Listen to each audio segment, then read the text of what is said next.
টাঙ্গাইল জেলার মধ্যে সবচাইতে বেশি নির্যাতন ভোগ করেছে, সবচাইতে বেশি আন্দোলন সংগ্রাম করেছে এই গোপালপুর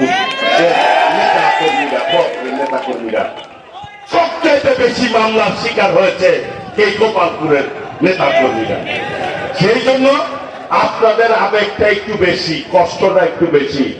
সেই কষ্ট ভুলে গিয়ে যেই জন্য সংগ্রাম করেছে দেশনেত্রী বেগম খালেদা জিয়া, যেই গণতন্ত্রের জন্য শহীদ রাষ্ট্রপতি জিয়াউর রহমান স্বাধীনতার ঘোষণা দিয়ে যুদ্ধ করে দেশ স্বাধীন করেছে, 5 সাল থেকে বহুদলীয় গণতন্ত্র দিয়েছেন দেশনেত্রী বেগম খালেদা জিয়া। 9 বছর আন্দোলন করে, এরশাদের বিরুদ্ধে আন্দোলন করে দেশে গণতন্ত্র প্রতিষ্ঠা করেছিলেন, ভোটের অধিকার প্রতিষ্ঠা করেছিলেন।